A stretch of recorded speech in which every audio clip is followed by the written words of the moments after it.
हमारे चैनल में आप सभी का स्वागत है। तो प्रीवियस वीडियो में हम लोग डिस्कस कर रहे थे कि टेंस क्या होता है।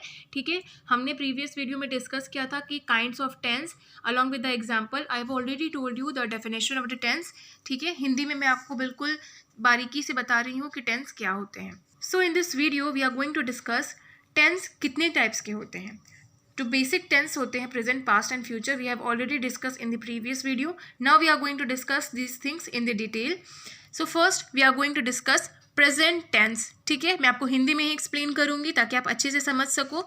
ठीक है, तो प्रेजेंट इंडेफिनिट टेंस को सामान्य वर्तमान काल या अनिश्चित वर्तमान काल के नाम से आप सभी लोग जानते हो। ठीक है, इस टेंस में अनिश्चित शब्द का अर्थ कोई ऐसा समय जिसके बारे में सही जानकारी ना हो, उस समय घटने वाली घटना या होने वाले कार्य को अनिश्चित माना जाता हो, जिसमें हमें किसी कार्य या घटना के घटने या होने, पूरे होने, खत्म होने तथा कब तक होगा इसके बारे में जानकारी नहीं होती। सिर्फ हमें यह ज्ञात होता है, ये इन्फॉर्मेशन होता है कि कोई काम या घटना समय समय पर घटती है।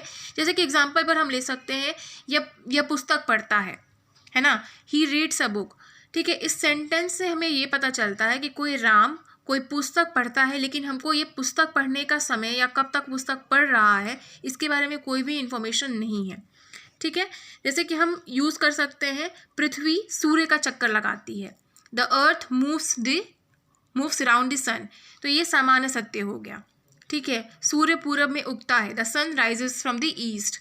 ठीक है, तो ये सारे सामान्य सत्य। इसमें जो है आपको ये ध्यान रखना है, इसका जो स्ट्रक्चर जो होता है बेसिकली, ठीक है, आपको ये याद रखना है कि इसमें सब्जेक्ट प्लस वर्ब, ठीक है, वर्ब प्लस आपको इसमें ऑब्जेक्ट प्लस कोई अदर वर्ब जो है, अदर वर्ड्स है, वो आपको इसमें प्रयोग करना होता है।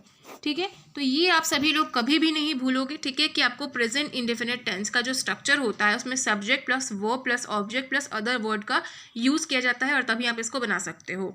ठीक है, अब आप एग्जाम्पल में ले सकते हो कि मैं अपना काम करता हूँ या मैं अपना काम करती हूँ, I do my work, he goes to office daily, they play in the garden. तो ये सारे एग्जाम्पल हम ले चुक सकते हैं।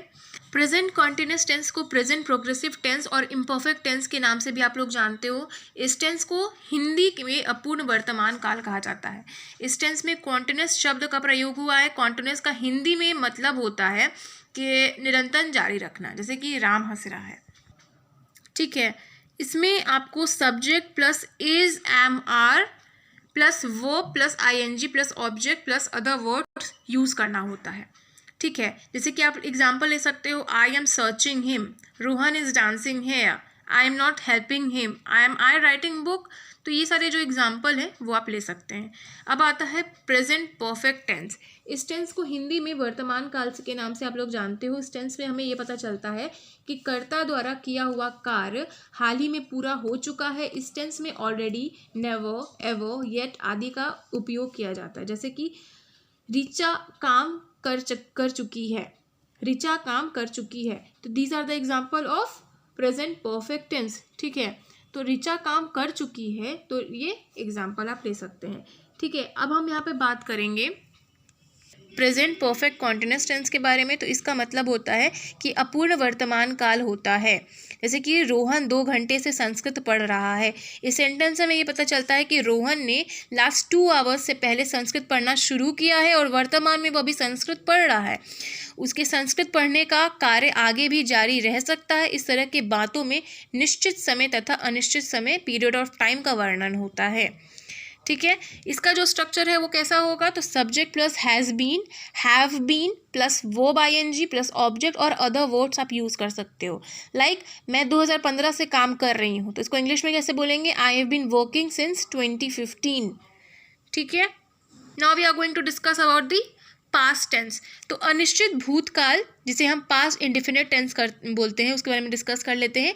तो सामान्य भूतकाल के नाम से इसे हम लोग जानते हैं, जिसे हम सिंपल पास्ट टेंस कहते हैं। इस टेंस से हमें यह ज्ञात होता है कि कोई कार्य घटना बीते हुए समय की घटी और घटना या बिल्कुल पसंद नहीं है। ठीक है, कभी भी हम देखो, सेंटेंस का इंपॉर्टेंस मैंने आप लोगों को प्रीवियस वीडियो में ही एक्सप्लेन किया है। हम कभी भी कोई सा भी इंग्लिश में वर्ड यूज़ करते हैं, हम लोग क्या लिखते हैं, क्या लिखे हैं हम, सेंटेंस लिखे हैं। तो इंग्लिश में हम ये वर्ड देखिए आप लोग, सेंटेंस। कोई इम्पोर्टेंस वर्ड जो होता है वो टेंस से ही शुरू होता है, बिना टेंस लगाए कोई सा भी सेंटेंस इंग्लिश में नहीं बन सकता है। तो इसका एक इम्पोर्टेंस होता है। अगले वीडियो में हम लोग डिटेल में डिस्कस करेंगे पास्ट एंड फ्यूचर टेंस। आज के इस वीडियो में इतना ही। Thank you.